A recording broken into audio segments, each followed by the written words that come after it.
Subscribe to Storylab for more stories. Now let's begin this one. Chapter 1. The Brotherhood of Arms.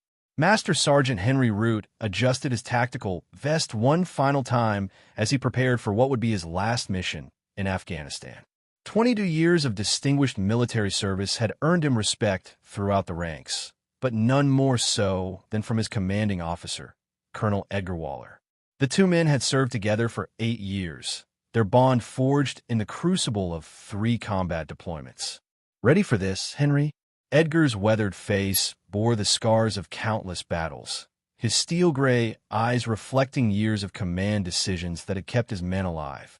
At 45, he was Henry's senior by only 3 years, but his rapid rise through the ranks had been nothing short of meteoric.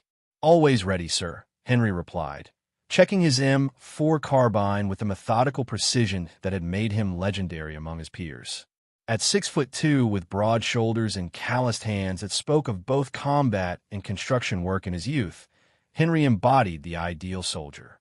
His dark brown hair was graying at the temples, and his green eyes held the steady gaze of a man who had seen the worst humanity could offer and still chose to serve. Their mission was straightforward: escort a convoy of medical supplies to a remote forward operating base near the Pakistani border. Intelligence suggested minimal threat, but Henry's instincts, honed by decades of combat experience, whispered otherwise. He had learned long ago to trust those whispers.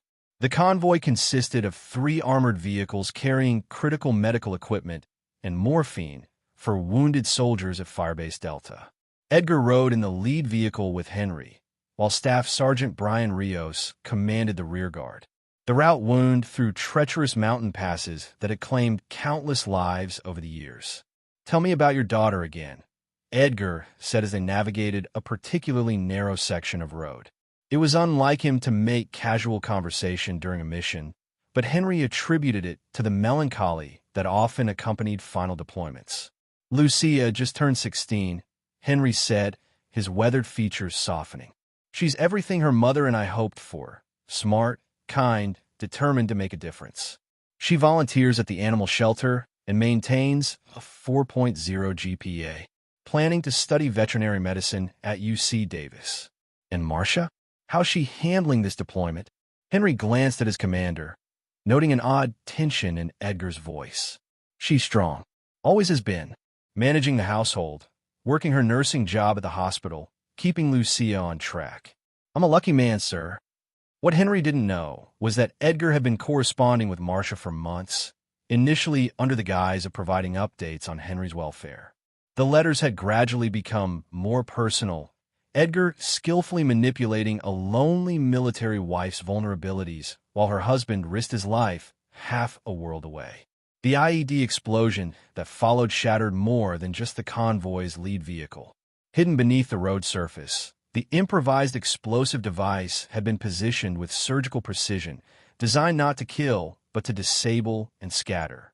As smoke filled the air and debris rained down, Henry's training kicked in. He dragged an unconscious Edgar from the wreckage, calling for medics while establishing a defensive perimeter.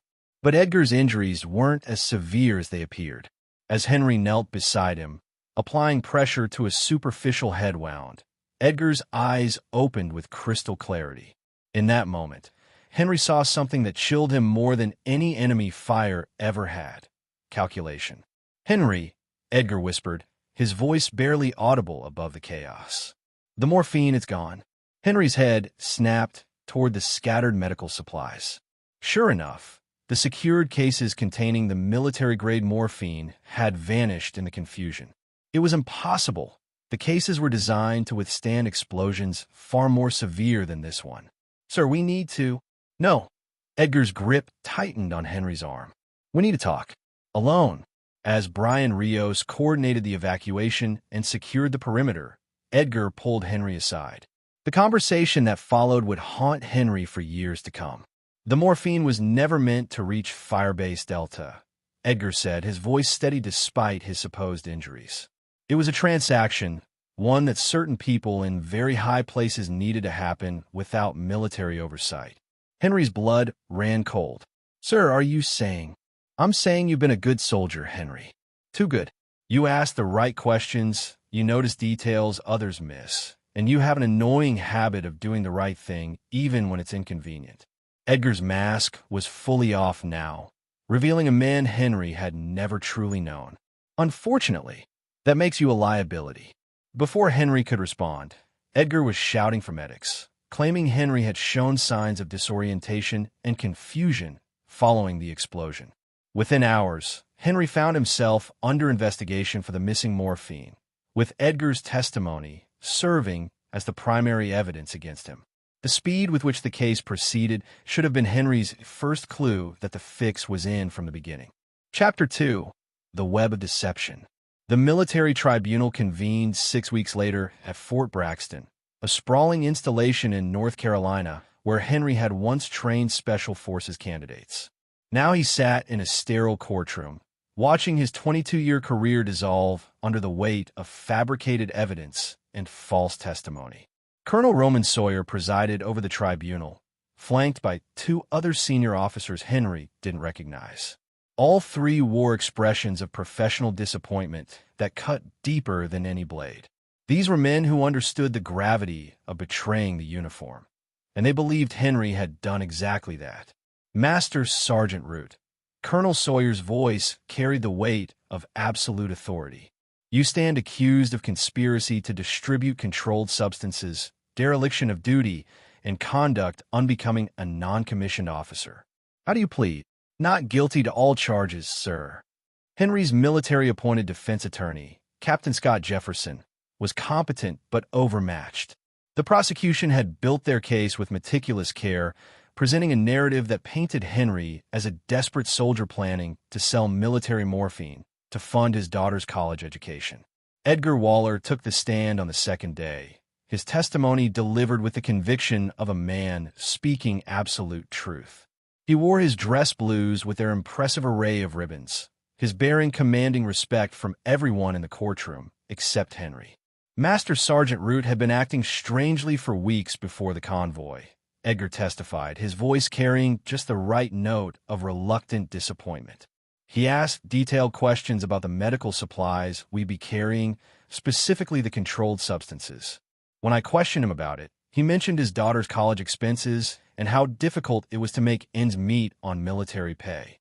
It was a masterful performance, containing just enough truth to be believable while omitting the crucial context that would exonerate Henry. Edgar's fabricated evidence included falsified communication logs suggesting Henry had been in contact with known drug dealers in the region.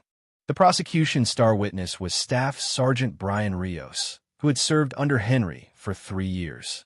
Brian's testimony should have been a character reference, but Edgar had gotten to him first. "Sir, I noticed Sergeant Root acting nervous before the mission," Brian said, avoiding Henry's gaze. He kept checking his personal communication device, which was unusual for him during operational prep. Henry watched in horror as his own subordinate, a man he had mentored and protected, delivered testimony that would destroy him. What Henry didn't know was that Edgar had evidence of Brian's gambling debts that could result in the loss of his security clearance and military career. Edgar had offered a simple solution: testify against Henry or lose everything. The defense's case crumbled under the weight of seemingly overwhelming evidence. Character witnesses spoke to Henry's integrity and dedication, but the prosecution had crafted a narrative that explained even his exemplary record as the perfect cover for criminal activity. Members of the tribunal, the prosecutor, Major Jeffrey Johns, addressed the panel during closing arguments. Master Sergeant Root presents himself as the ideal soldier, and that's exactly what made him so dangerous. His sterling reputation provided the perfect camouflage for criminal enterprise. The evidence clearly shows that he used his position of trust to facilitate the theft of controlled substances for personal profit. Captain Jefferson fought valiantly, but he was battling shadows and lies with nothing but the truth, a weapon that proved insufficient against Edgar's carefully orchestrated deception.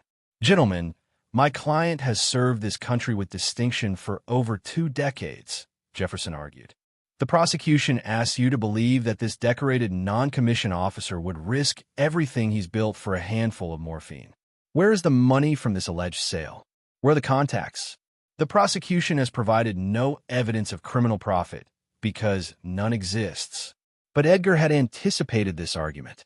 During his second day of testimony, he produced communication intercepts that appeared to show Henry coordinating with local dealers, though the intercepts were actually legitimate intelligence communications taken out of context and digitally altered. The verdict came down 3 days later, guilty on all counts. As Colonel Sawyer read the sentence, 25 years in military prison, reduction in rank to private, forfeiture of all pay and allowances, and dishonorable discharge, Henry felt something die inside him. Not his spirit or his determination, but his faith in the institution he had served faithfully for more than half his adult life. The court recognizes your previous exemplary service record, Sawyer continued, but the gravity of your crimes demands severe punishment. You betrayed not only your oath, but the trust of every soldier who depends on leaders like you to maintain the integrity of our profession. As the military police prepared to escort Henry from the courtroom, Edgar approached him one final time. "I'm sorry it came to this, Henry," he said, loud enough for others to hear. Then, leaning closer, he whispered words that would fuel Henry's rage for years to come. "Marcia sends her regards. We've grown quite close since you've been away."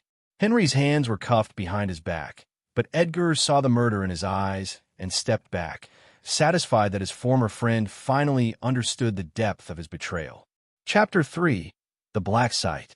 Military Correctional Facility Bravo existed in the gray spaces between official oversight and operational necessity. Located in the desert wastes of Nevada, 200 miles from the nearest town, it housed military prisoners whose crimes were too sensitive for traditional facilities. Henry Root had been there for 18 months, and each day had been a careful exercise in survival. The facility's warden, Colonel Alfred Caldwell, was a man who understood the delicate balance required to manage dangerous soldiers stripped of their honor, but not their lethality. At 58, he was a career military police officer who had seen every variety of military criminal imaginable. Henry Root was different, though, a fact that hadn't escaped Caldwell's notice. "Root," Caldwell called out as Henry finished his afternoon workout routine in the prison's recreation yard. The facility's isolation meant that prisoners had more freedom of movement than traditional facilities, but that freedom came with the understanding that escape meant death in the surrounding desert. "Yes, sir." Caldwell studied the man before him. 18 months of imprisonment hadn't broken Henry Root. If anything, he seemed more focused, more determined. While other prisoners grew soft or desperate, Root had used his time to transform himself into something harder and more precise. His daily routine was military in its discipline. Physical training, reading, and long periods of what appeared to be meditation, but which Caldwell suspected was tactical planning. "Walk with me." They strolled along the facility's perimeter fence, their conversation casual but loaded with subtext. Caldwell had been watching Henry for months, investigating the circumstances that had brought such an obviously capable soldier to his facility. What he discovered had troubled him deeply. "Tell me about Colonel Edgar Waller," Caldwell said without preamble. Henry's stride never changed, but Caldwell caught the slight tightening around his eyes. "My former commanding officer, sir. He testified in my tribunal." "Yes, he did. Quite convincingly, from what I've read." Caldwell paused at a watchtower, acknowledging the guard with a casual wave. "I've been in military corrections for 23 years, Root. I've developed something of an instinct for genuine guilt versus manufactured evidence." This got Henry's attention. It was the first time anyone in authority had even hinted at the possibility of his innocence. "Sir, Edgar Waller has made quite a career for himself since your conviction. Promoted to brigadier general, assigned to a cushy Pentagon position overseeing special operations logistics. He's also developed some interesting personal relationships." Caldwell had done his homework thoroughly. Through carefully cultivated contacts and military intelligence, he had uncovered the truth about the missing morphine. It had been part of a carefully orchestrated operation to fund off-the-books activities in Afghanistan. Edgar Waller had been the operations architect, using his position to facilitate drug sales that funded operations too sensitive for congressional oversight. Henry Root had simply been an inconvenient witness who needed to be neutralized. Your wife remarried 6 months ago, Caldwell continued, watching Henry's reaction carefully. Brigadier General Edgar Waller is now your daughter's stepfather. The words hit Henry like a physical blow, but he maintained his composure with the discipline of a professional soldier. Inside, however, a cold rage began building. Not the hot fury that led to mistakes, but the calculating anger of a predator planning a hunt. "I see," was all Henry said. Caldwell continued their walk, leading Henry to a section of the facility he'd never seen before. They passed through multiple security checkpoints until they reached a small office equipped with secure communication equipment. "I have contacts who tell me interesting things about your former commander's current activities," Caldwell said, activating the office's security features to ensure their conversation remained private. "Edgar Waller isn't content with simply destroying your career and stealing your family. He's expanded his criminal enterprises considerably since his promotion." The warden activated a computer terminal and displayed a series of documents that made Henry's blood run cold. Financial records showed millions of dollars in military equipment being sold to private contractors at inflated prices, with the profits disappearing into offshore accounts. Personnel files revealed a pattern of soldiers who had asked inconvenient questions being transferred to dangerous assignments where they were killed in action or suffered accidents. "He's built an entire network within the military," Caldwell explained. "Officers who ask questions disappear. Enlisted personnel who notice irregularities get framed for crimes they didn't commit. He's turned a significant portion of our logistics network into his personal criminal empire." "Why are you showing me this, sir?" Caldwell turned to face Henry directly, his expression grave. "Because I took an oath to protect and defend the Constitution of the United States against all enemies, foreign and domestic. Edgar Waller is a domestic enemy who has infiltrated our military and is destroying it from within. Official channels have been compromised. Too many of his people are in positions of authority." Henry began to understand where this conversation was heading, but he needed to hear it stated explicitly. "What exactly are you proposing, sir?" Caldwell's smile was grim. "I'm not proposing anything officially, Root. Officially, you're a convicted criminal serving a 25-year sentence. Unofficially," he paused, choosing his words carefully. "Unofficially, I believe in justice. And sometimes justice requires unconventional methods." The warden handed Henry a secure phone. "Your former military attorney, Grant Boone. Remember him? He left military service after your case and now works in civilian criminal defense. He's been investigating your case on his own time, convinced that you were framed. He's discovered some very interesting information about recent activities involving your family." Henry's hands remained steady as he took the phone, but his heart rate increased. After 18 months of isolation, the prospect of contact with the outside world, especially news about his wife and daughter, was both thrilling and terrifying.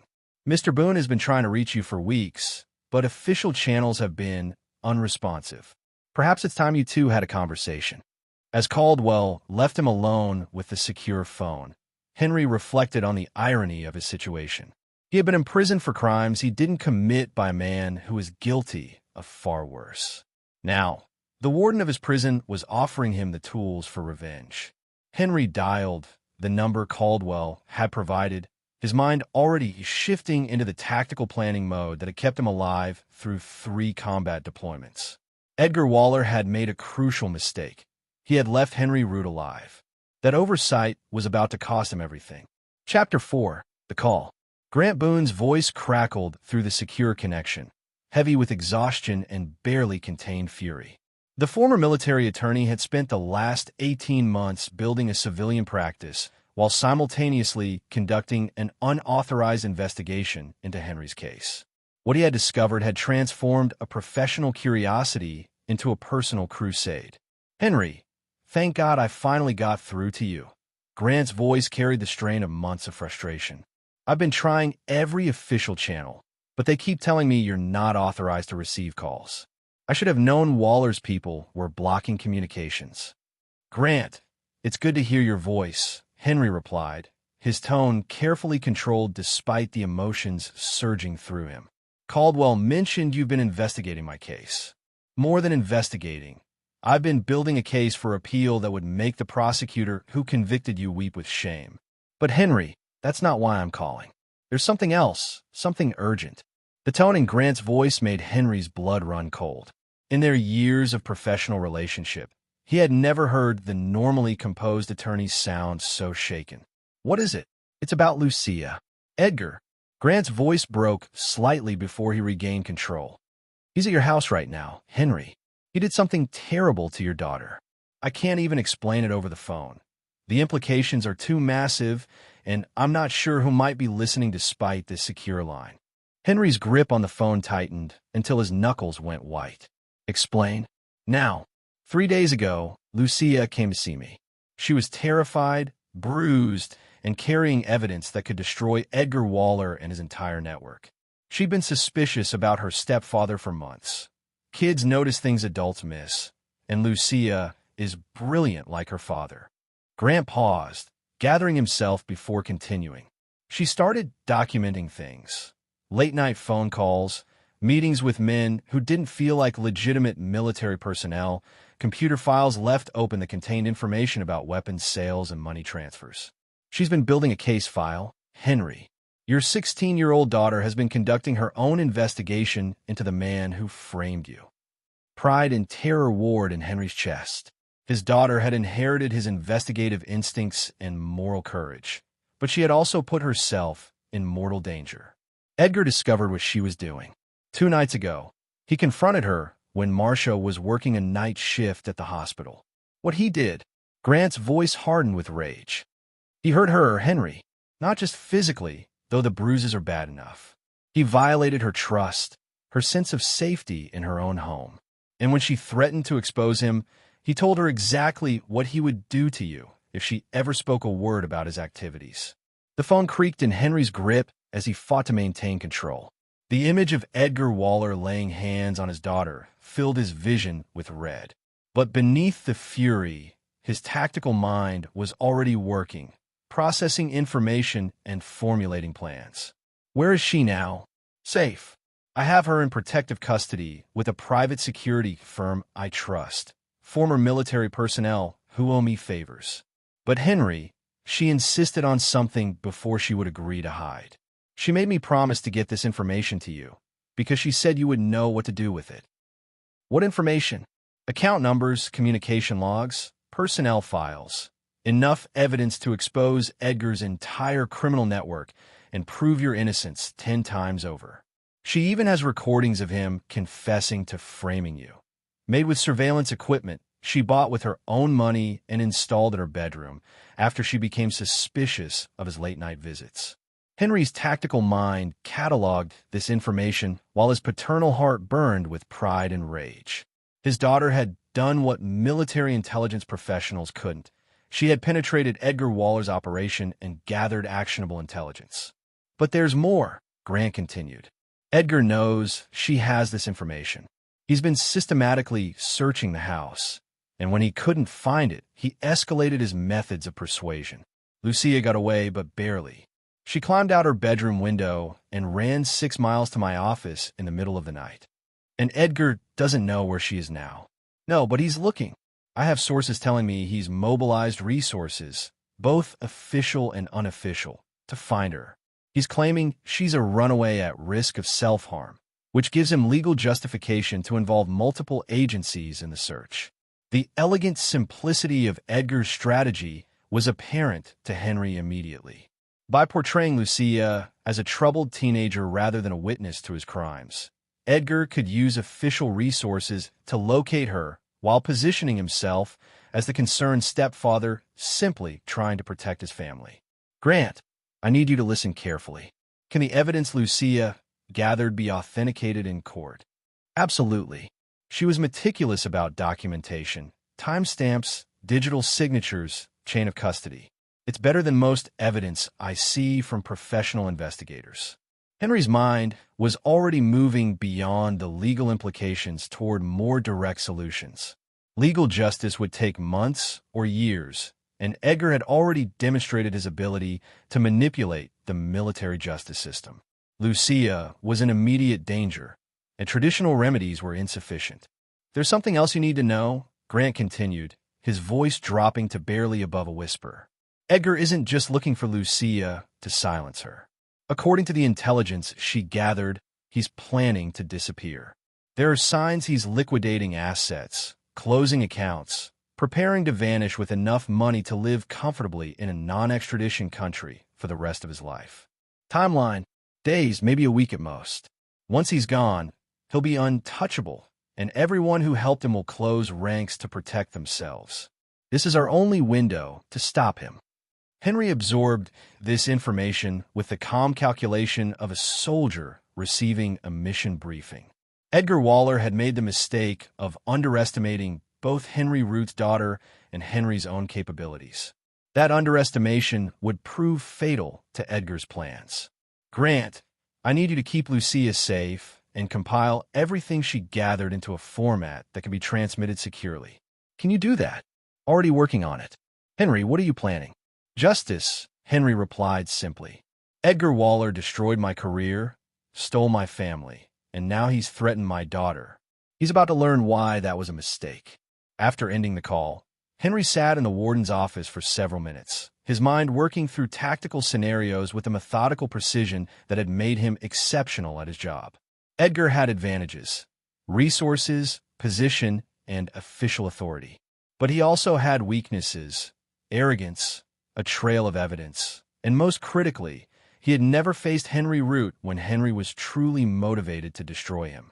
When Warden Caldwell returned to the office, he found Henry standing at the window, looking out at the desert landscape with the focused intensity of a predator that had finally located its prey. "Bad news?" Caldwell asked. "The worst," Henry replied. "Which means it's time for unconventional justice." Caldwell nodded slowly. He had been expecting this moment since he first showed Henry the evidence of Edgar's crimes. "I told you I believe in justice, Root. The question is, what kind of justice are we talking about?" Henry turned from the window, his green eyes holding a coldness that made even the experienced warden take a step back. "The permanent kind." Chapter 5: The Warden's Gambit. Colonel Alfred Caldwell had spent 34 years in military service, 23 of them in military corrections. He had seen career soldiers destroy themselves through poor decisions, witnessed heroes fall from grace, and watched criminals manipulate the system with sophisticated schemes. Edgar Waller's operation represented something different, a cancer within the military that threatened the institution's very foundation. "Walk with me again, Root," Caldwell said as the desert sun began its descent toward the horizon. The timing was deliberate.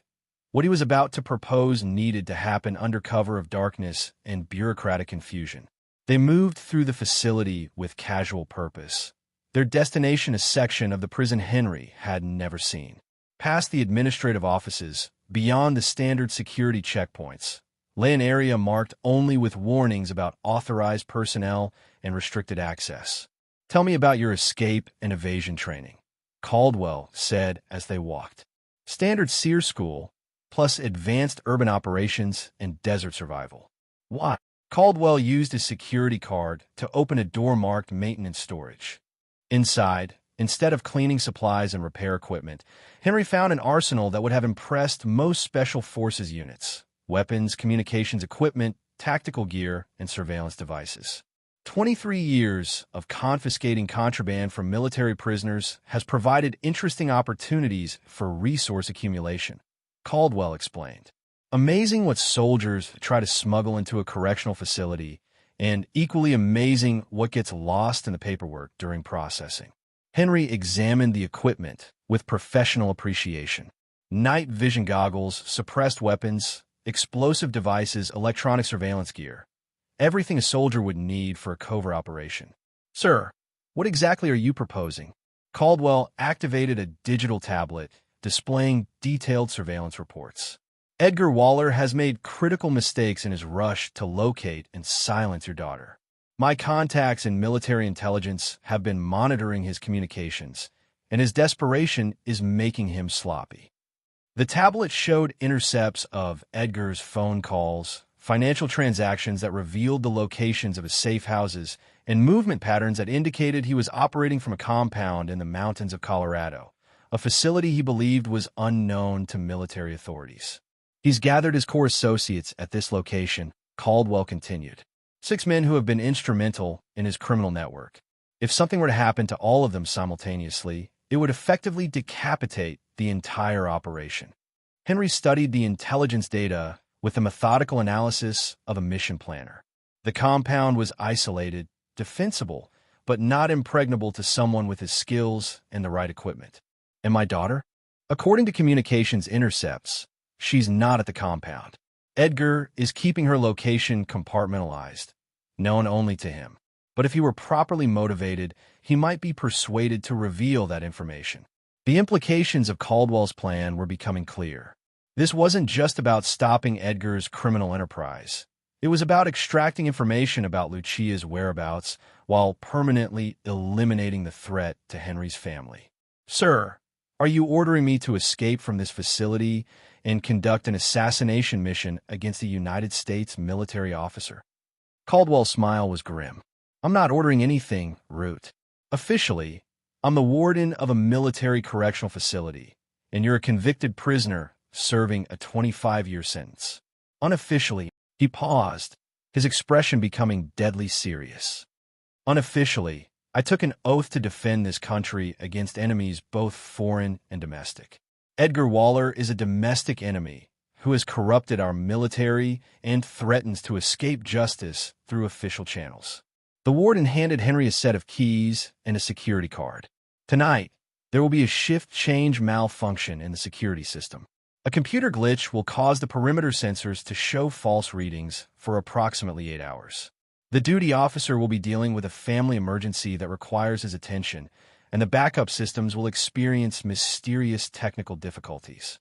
Henry pocketed the keys, his mind already shifting into operational mode. Timeline: you have until dawn. After that, the technical difficulties will be resolved, and a full investigation will begin into your disappearance. The investigation will conclude that you overpowered a guard during transport, stole a vehicle, and escaped into the desert where you presumably died of exposure. And if I'm caught, then you'll be returned to prison to serve the remainder of your sentence, plus additional time for escape. I'll disavow any knowledge of this conversation. Caldwell's tone made it clear this was a one-time offer with no safety net. Henry considered the proposal carefully. It was essentially a suicide mission. Even if he succeeded in eliminating Edgar and his associates, returning to his normal life would be impossible. But the alternative was spending the next 23 years in prison while his daughter lived in constant fear of a man who had already demonstrated his willingness to use violence against her. Equipment. Caldwell gestured toward the arsenal. Take whatever you need. The vehicle in Bay 3 is fueled and equipped with GPS navigation to the target location. Communications equipment will keep you in contact with your attorney, who can coordinate the release of evidence once Edgar's network is neutralized. As Henry selected weapons and equipment with the efficiency of a professional soldier, Caldwell continued his briefing. Intelligence suggests Edgar is planning to eliminate his associates anyway. Dead men tell no tales, and he needs to minimize witnesses before disappearing. You'll be doing his dirty work for him, just not in the way he intended. The irony wasn't lost on Henry. Edgar's paranoia about leaving witnesses would work in Henry's favor, as his associates would be gathered in one location for easy elimination. One more thing, Caldwell added as Henry finished his equipment selection. Your former subordinate, Staff Sergeant Brian Rios, is at the compound. He was one of Edgar's key assistants in the logistics operation, and his testimony at your tribunal was part of a larger plan to provide him with a cover identity for criminal activities. Henry's jaw tightened. Brian's betrayal had been particularly painful because Henry had genuinely cared for the younger soldier, treating him like the son he'd never had. Learning that Brian was not just a coerced witness, but an active participant in Edgar's criminal enterprise added a personal dimension to the mission. Understood. As the sun disappeared behind the desert mountains, Henry prepared for a mission unlike any he had undertaken during his military career. This time, He wasn't fighting for his country or his unit. He was fighting for his family and his own survival. The rules of engagement were simple. Eliminate all threats, extract the information needed to find his daughter, and ensure Edgar Waller could never hurt another innocent person. Caldwell escorted him to the motor pool where a black SUV waited, loaded with additional supplies and equipped with law enforcement communications equipment that would allow Henry to monitor official response to his escape. "Root," Caldwell said as Henry prepared to leave. "For what it's worth, I believe you were a good soldier who got caught up in something beyond your control. What you do tonight doesn't change that. It proves it." Henry nodded, understanding that this was likely the last conversation he would ever have with a military officer who treated him with respect. After tonight, he would be a fugitive from justice, regardless of the righteousness of his cause. As he drove into the desert night, Henry felt something he hadn't experienced in 18 months. Purpose. Edgar Waller had destroyed his life methodically and without mercy. Tonight, Henry would return the favor with compound interest.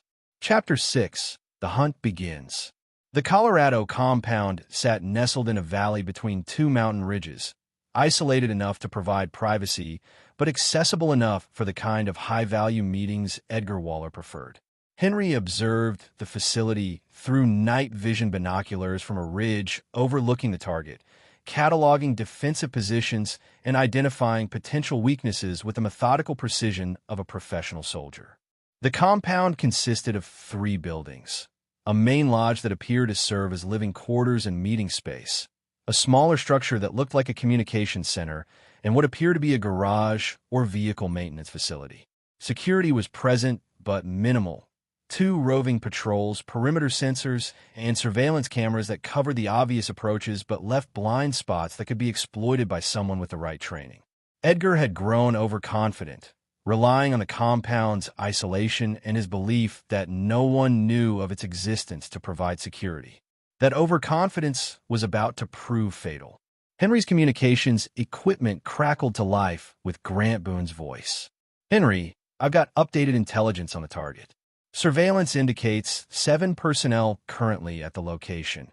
Edgar plus 6 associates. One of them is definitely Brian Rios." "Understood.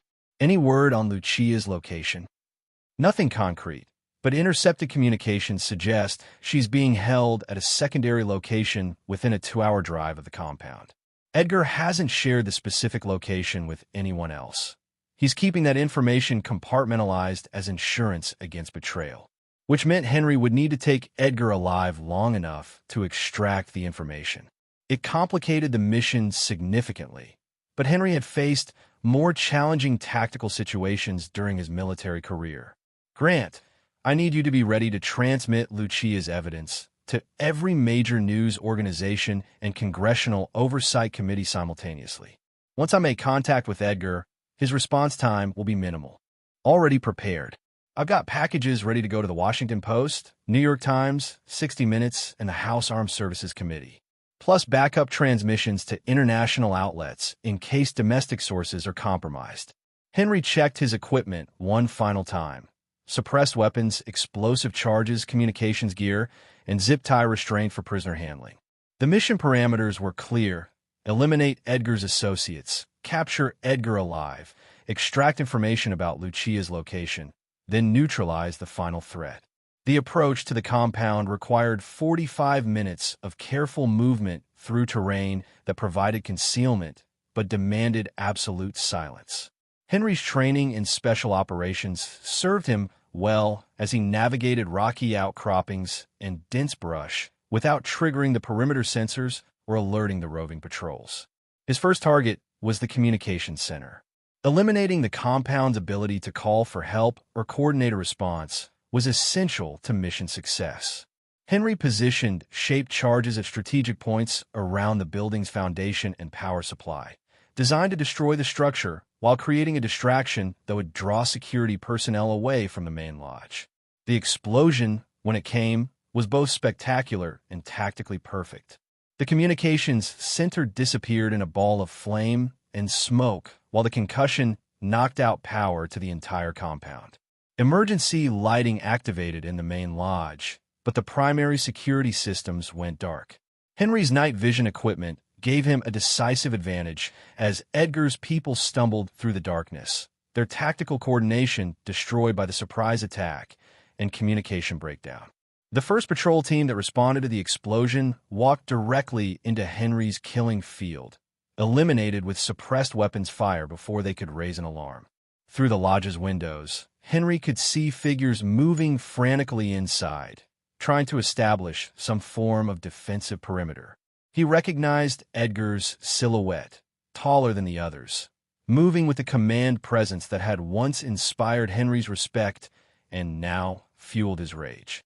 Brian Rios appeared at a side window, assault rifle in hand, scanning the darkness for threats. Henry felt a complex mixture of emotions as he observed his former subordinate. Disappointment, anger, but also pity for a good soldier who had been corrupted by greed and fear. Henry's second explosive charge eliminated the compound's vehicle bay, ensuring that escape by ground transportation was impossible. The explosion also served as psychological warfare, demonstrating to the defenders that their attacker had superior resources and tactical capability. "This is General Waller." Edgar's voice crackled over a handheld radio as Henry monitored their communications. "We are under attack by unknown hostiles. Request immediate air support and ground reinforcement." But no response came. The communication center's destruction had eliminated their ability to reach outside help, and Edgar's criminal activities had necessarily been conducted without official military knowledge. His associates were discovering that off-the-books operations provided no safety net when things went wrong. Henry activated his own communications equipment and contacted Grant Boone. "Target is contained but still fighting. Prepare for evidence transmission in 30 minutes. "Roger that. Henry, be careful in there. Intel suggests Edgar's people are well-armed and trained." "Not well enough," Henry replied grimly. The tactical situation favored Henry significantly. He had the advantages of surprise, superior equipment, and intimate knowledge of small unit combat tactics.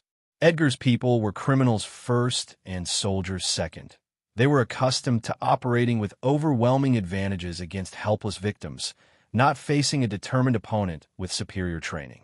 Henry's assault on the main lodge began with smoke grenades that obscured visibility inside the building, while his thermal imaging equipment allowed him to track the defenders' movements.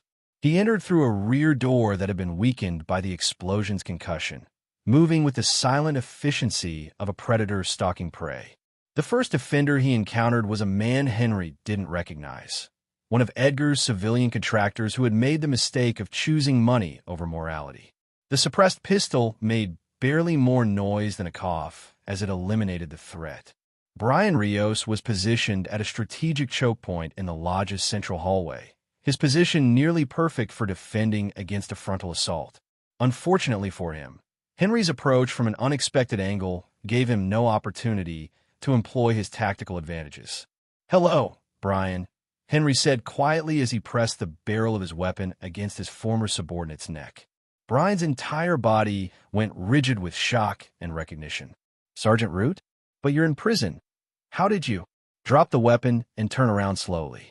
We need to have a conversation about your testimony at my tribunal." As Brian complied with obvious reluctance, Henry could see the younger man's mind working furiously to find a way out of his predicament. The Brian Rios who had served under Henry's command had been brave, resourceful, and creative, qualities that made him dangerous even when apparently defeated. "Sergeant, I can explain everything. Edgar made me testify against you. He had evidence of my gambling debts that would have destroyed my career. I never wanted to betray you, but I had no choice." Henry studied his former subordinate's face, looking for signs of genuine remorse or continued deception.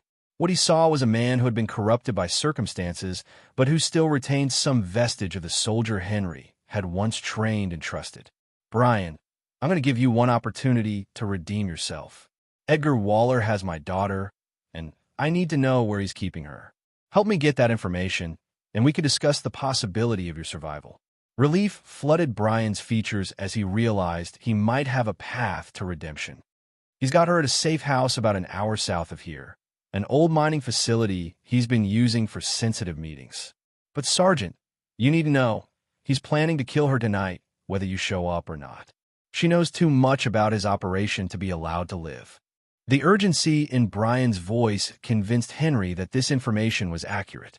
Edgar's timeline had accelerated, probably in response to Henry's escape and assault on the compound. Lucia's life depended on Henry's ability to extract Edgar and force him to reveal the exact location. Brian, here's what's going to happen.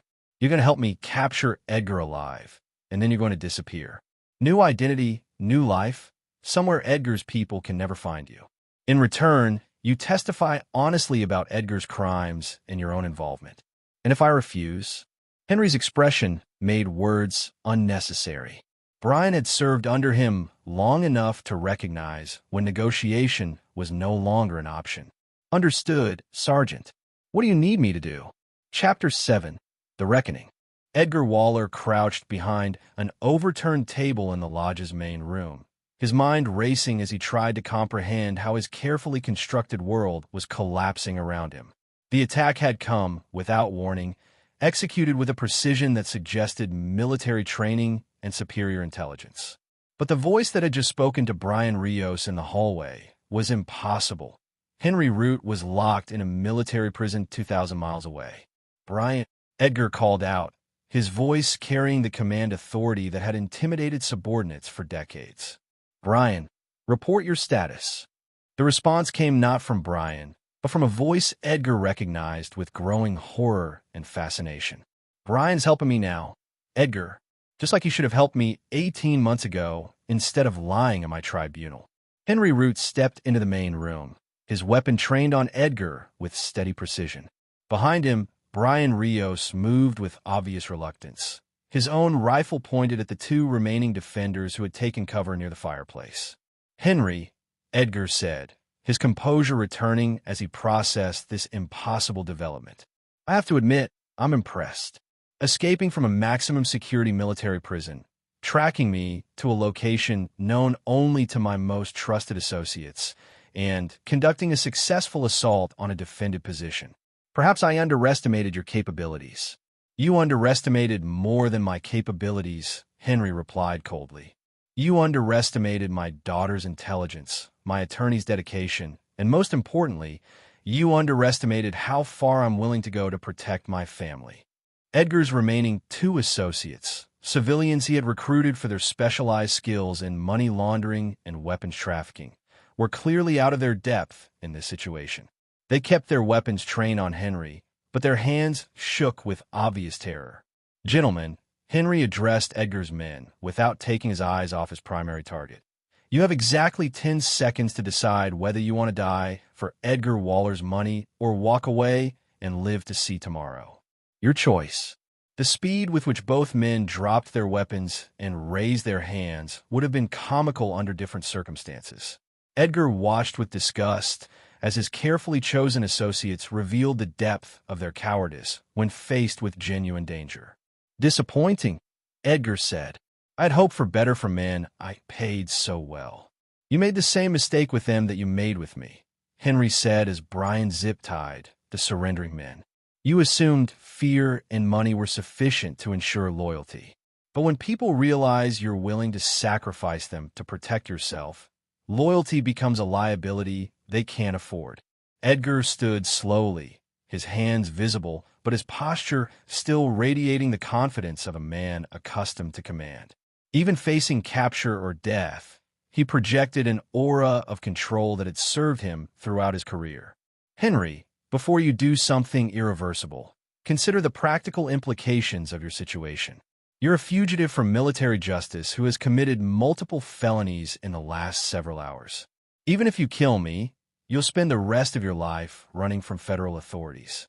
Is revenge really worth destroying what's left of your future? Henry's laugh contained no humor. My future was destroyed when you framed me for your crimes. My family was destroyed when you manipulated my wife into marrying you. And now you've threatened my daughter, the only thing I've left to care about. So yes, Edgar, revenge is worth whatever it costs. About Lucia, Edgar said, his tone shifting to something approaching reasonableness. "She's safe, Henry." Frightened and confused, certainly, but physically unharmed. "I give you my word as an officer." "Your word." Henry's voice carried decades of accumulated rage. "Your word means nothing, Edgar. You gave me your word when you sent me into that convoy, knowing it was a trap. You gave the tribunal your word when you testified about my supposed crimes. Your word is worthless." Edgar recognized the futility of further negotiation. The Henry Root facing him was not the soldier who had once served under his command with professional respect and personal loyalty. This was a father whose child had been threatened, a man whose life had been systematically destroyed, and a warrior with nothing left to lose. Reasoning with such a person was impossible. "Then what do you want, Henry?" "I want the exact location where you're holding my daughter. I want the names and locations of everyone in your criminal network. And I want you to understand that the pain you're about to experience is nothing compared to what you've put my family through." Henry activated his communications equipment, establishing contact with Grant Boone. "Grant, I have Edgar in custody. Prepare for intelligence transmission."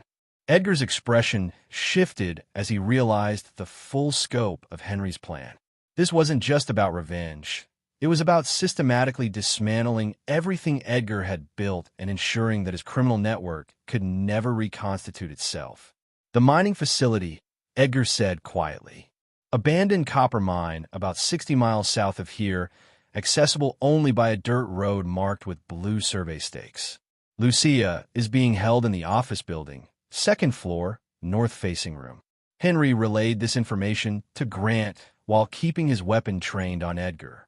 But something in the criminal's demeanor suggested he wasn't finished talking. "Henry, there's something else you need to know about your daughter's situation. I didn't just discover her investigation by accident. I've been watching her for months, studying her routines, learning her vulnerabilities. And I wasn't alone in that surveillance." A chill ran through Henry as he processed the implications of Edgar's words. "Explain." "Marcia has been fully briefed on my activities from the beginning. Your wife isn't an innocent victim who was manipulated into remarriage.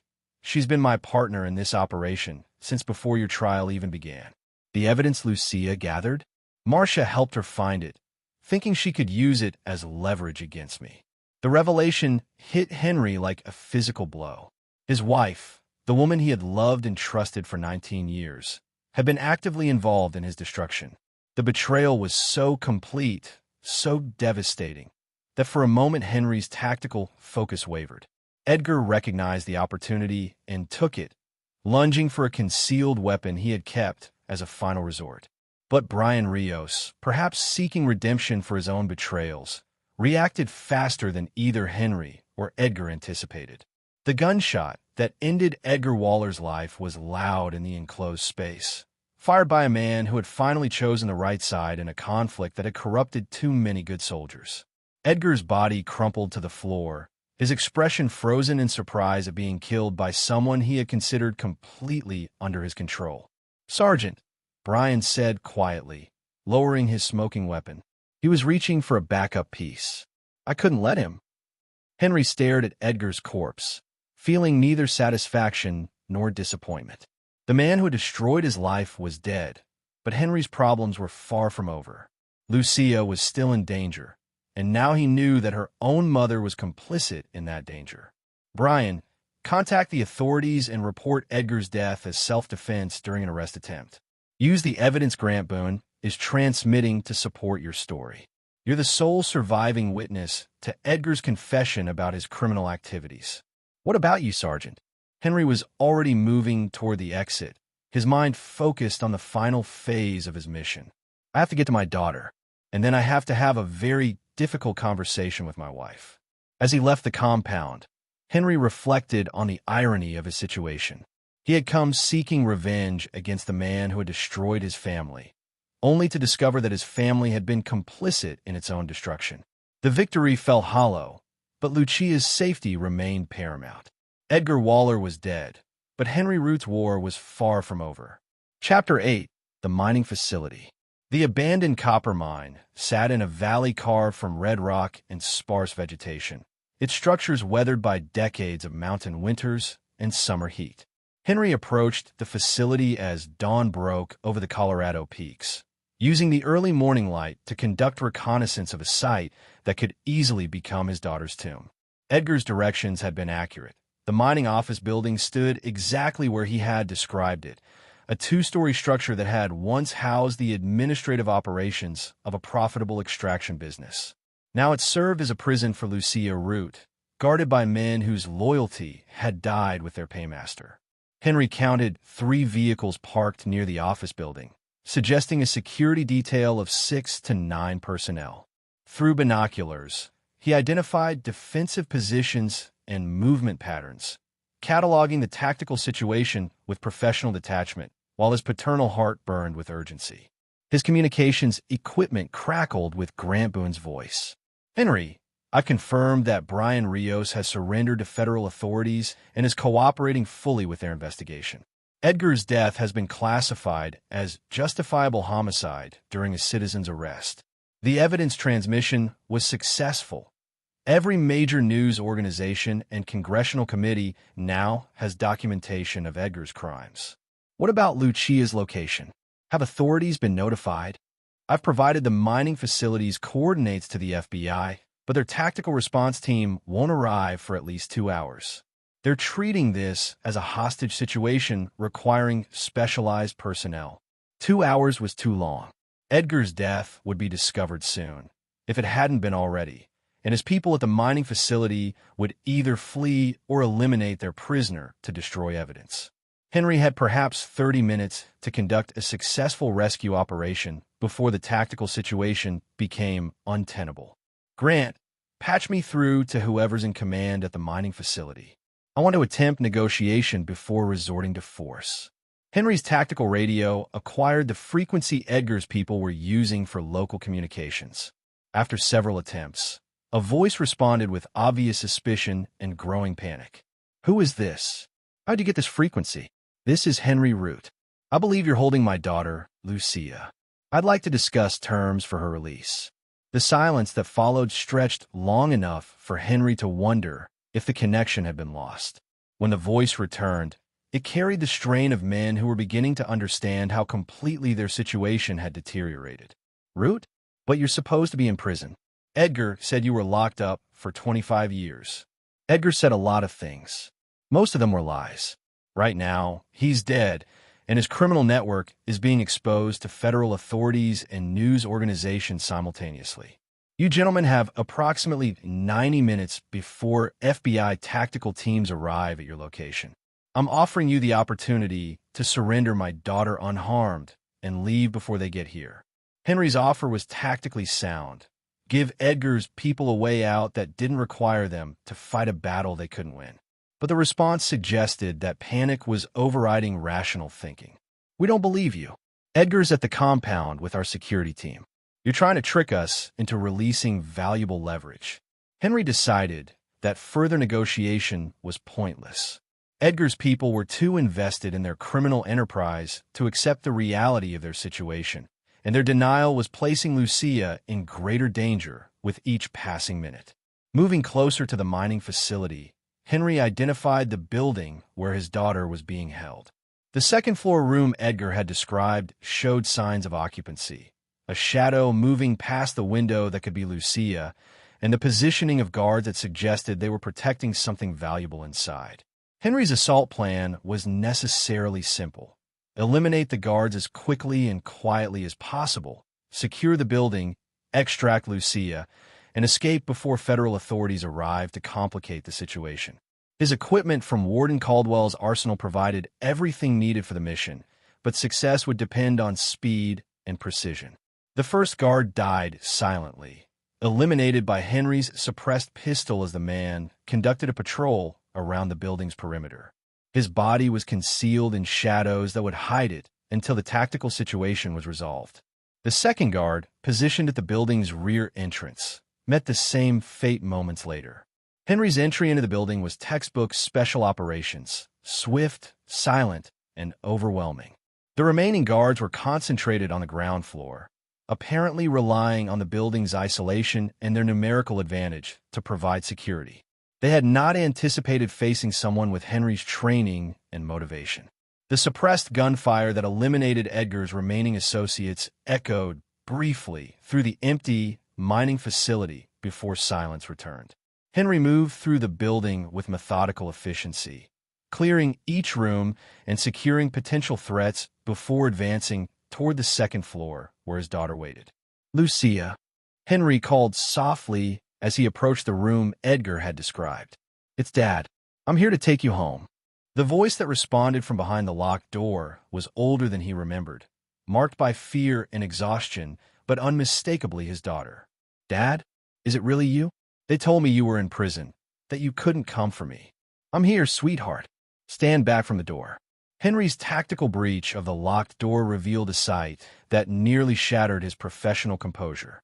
Lucia sat in a corner of the sparse room, her clothes torn and dirty, her face bearing bruises that spoke of rough handling. But her eyes held the same intelligent determination that had driven her to investigate Edgar's crimes despite the obvious danger. "Dad!" Lucia threw herself into Henry's arms with the desperate relief of a child who had maintained hope even in the darkest circumstances. "I knew you would come. I knew you wouldn't leave me here." Henry held his daughter while conducting a rapid assessment of her physical condition. The bruises were extensive but superficial, and she showed no signs of serious injury. More importantly, her mental state appeared intact, frightened and traumatized, certainly, but not broken. "Lucia, we need to leave immediately. Can you walk?" "Yes, Dad, but there's something you need to know about Mom." "I know, sweetheart. Edgar told me before he died. We'll deal with that later. Right now, we need to focus on getting you safe."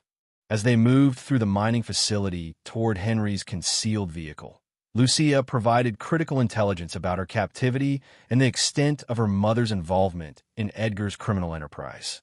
"Mom has been working with Edgar since before your trial," Lucia said as they navigated the abandoned mining equipment that littered the facility's grounds. "She helped him plan your frame-up, and she's been managing his money-laundering operation through her hospital's administrative systems." "Dad, she wanted you gone. The marriage, the family, it was all just inconvenient to her." The revelation, though not entirely surprising after Edgar's confession, still struck Henry with devastating force. The woman he had loved and trusted had not only betrayed him, but had actively participated in destroying his life and endangering their daughter. "Lucia, did she know Edgar was planning to hurt you?" "I think she approved it. When Edgar confronted me about the evidence I'd gathered, he said Mom had suggested that I needed to be handled permanently to protect their operation." "Dad, my own mother wanted me dead." Henry felt something cold and final settle in his chest. Marcia Root had crossed a line that made forgiveness impossible and reconciliation unthinkable. She had threatened their daughter's life to protect her criminal activities, and that decision would have consequences she had not anticipated. As they reached Henry's vehicle and prepared to leave the mining facility, federal helicopters appeared on the horizon, the FBI tactical team arriving ahead of schedule. Henry had perhaps 10 minutes to extract himself and Lucia before becoming involved in a federal investigation that would complicate their situation significantly. "Dad, where are we going?" Lucia asked as they drove away from the mining facility on the dirt road that had brought Henry to her rescue. "Somewhere safe, sweetheart. And then we're going to have a conversation with your mother about the choices she's made." Henry's tone carried a finality that made Lucia glance at him with concern. She had inherited her father's intelligence and intuition, and she recognized the signs of a man who had moved beyond anger into something far more dangerous. The Henry Root who had been betrayed by his commanding officer and framed for crimes he didn't commit had sought justice through legal channels. The Henry Root who had discovered his wife's complicity in his destruction and her willingness to sacrifice their daughter was planning something entirely different. Marcia Root was about to learn that some betrayals carried consequences that lasted forever. Chapter 9. The Final Justice. Marcia Root sat in the kitchen of the home she had shared with Henry for 15 years, sipping coffee and reviewing financial documents that detailed the offshore accounts she had managed for Edgar's criminal enterprise. The morning news played in the background, but she paid little attention until a breaking story caught her interest. Federal authorities have arrested several individuals in connection with a major military corruption scandal involving the illegal sale of weapons and controlled substances. The investigation began following the death of Army Brigadier General Edgar Waller, who was killed during what officials describe as a citizen's arrest attempt at a remote compound in Colorado. Marcia's coffee cup shattered on the kitchen floor as the implications hit her. Edgar was dead, which meant his protective umbrella was gone. More critically, it meant someone had uncovered their operation and was systematically dismantling it. Her secure phone rang with a distinctive tone reserved for emergency communications. The voice on the other end belonged to Calvin Watkins, Edgar's financial coordinator and one of the few criminal associates who had avoided capture of the compound. "Marcia, we have a problem. Edgar's dead. The feds have all our operational files, and someone is hunting down everyone connected to the network. You need to disappear immediately. What about the money? The accounts in Switzerland and the Cayman Islands? Frozen. Someone provided authorities with account numbers, access codes, and transaction histories. Whoever exposed us had inside information that only Edgar should have possessed." Marcia's mind raced as she processed this catastrophic development. Years of careful planning and criminal accumulation were evaporating in hours. But worse than the financial loss was the growing realization of who was responsible for their downfall. "Calvin, where's Lucia? Edgar was supposed to handle the situation with my daughter yesterday." The silence that followed confirmed Marcia's worst fears. "The mining facility has been compromised. Federal tactical teams found dead guards, but no sign of the girl." "Marcia, I think Henry Root is behind this." "That's impossible. Henry's in military prison, serving a 25-year sentence." "Then explain how Edgar's compound was attacked by someone with advanced military training and intimate knowledge of their operation. Explain how our communications were intercepted and our security was penetrated by someone who knew exactly where to strike for maximum damage." As Calvin spoke, Marcia heard the front door of her house open with the distinctive sound of someone using a key. Her blood turned to ice as she realized that only 3 people possessed keys to her home: herself, Edgar, and Henry. "Marcia." Henry's voice carried through the house with the calm precision of a man who had come to settle accounts. "I'm home." She ended the call with Calvin and considered her options rapidly. The house had multiple exits, but Henry's military training would have led him to secure all potential escape routes before announcing his presence. Her concealed handgun was upstairs in the bedroom safe, too far away to retrieve safely. "Hello, Henry," she called out, forcing her voice to remain steady. "I heard about Edgar on the news. I'm so sorry for your loss." Henry appeared in the kitchen doorway, and Marcia was struck by how much her husband had changed during his imprisonment. He was leaner, harder, with eyes that held a coldness she had never seen during their marriage. Behind him stood Lucia, alive and unharmed, but looking at her mother with an expression of profound "My loss." Henry's tone carried bitter amusement. "Edgar wasn't my loss, Marcia. He was my enemy, and now he's dead. But you were my wife, and you betrayed me more completely than any enemy could have." Marcia looked at her daughter, searching for some sign of support or sympathy. What she found instead was disgust and rejection from the child she had born and raised. "Mom, I know everything," Lucia said quietly. "I know you helped Edgar frame Dad. I know you've been stealing money through the hospital's accounts. And I know you told Edgar to kill me to protect your criminal operation." The accusation hung in the air between them like a toxic cloud. Marcia realized that denial was pointless. The evidence of her complicity was undoubtedly overwhelming, and her family had already judged her guilty. "Henry, I can explain. Edgar forced me to cooperate with his plans. He threatened to hurt you and Lucia if I didn't help him. Everything I did was to protect our family." Henry's laugh contained no humor. "Protect our family? You helped send me to prison for 25 years. You married my enemy and allowed him access to our daughter. When Lucia discovered evidence of your crimes, you authorized her murder to silence her. That's not protection, Marcia. That's betrayal of the most fundamental kind." Marcia tried a different approach, appealing to the man she had once known and loved. "Henry, please. I made mistakes, terrible mistakes, but we can fix this. We can be a family again. Take the money from Edgar's accounts, and we can disappear together, start over somewhere new." With what money? Henry produced a tablet displaying bank account statements that showed zero balances. The federal government has seized every asset connected to Edgar's operation, including the accounts you managed through the hospital. You're not just a criminal. Marcia, you're a broke criminal with no resources and no allies. The full scope of her downfall was becoming clear. Edgar was dead, their criminal network was exposed, their financial resources were gone, and her own family had become her enemies. Marcia Root faced a future of federal prosecution, imprisonment, and social disgrace. "What do you want from me, Henry?" Henry activated his communications equipment and contacted Grant Boone. "Grant, I have Marcia in custody. Are federal authorities ready to take her into custody?" "Roger that, Henry. They've been waiting for your call.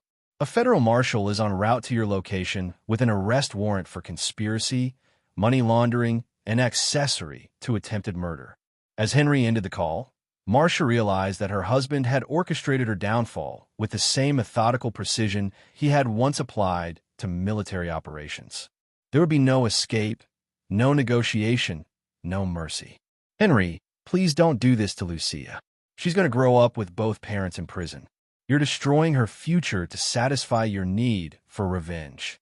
"I'm not going to prison. Marcia, the federal government is grateful enough for my assistance in exposing Edgar's network that they're willing to overlook my unauthorized departure from military confinement. My conviction is being overturned, and I'm receiving a full presidential pardon for services to national security." Henry had played the situation perfectly. By providing evidence that exposed a major criminal conspiracy within the military, he had transformed himself from escaped prisoner to national asset. The same government that had condemned him was now celebrating him as a hero.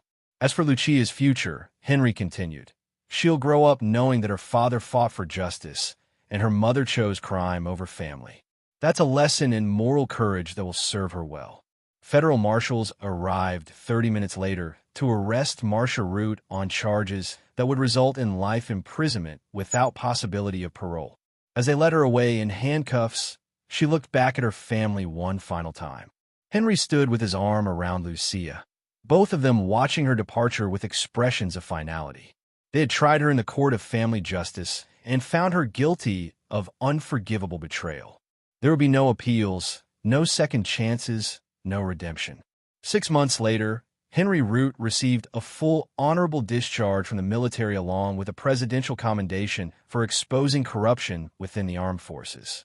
He and Lucia moved to a small town in Montana, where she finished high school and prepared for college while he worked as a private security consultant.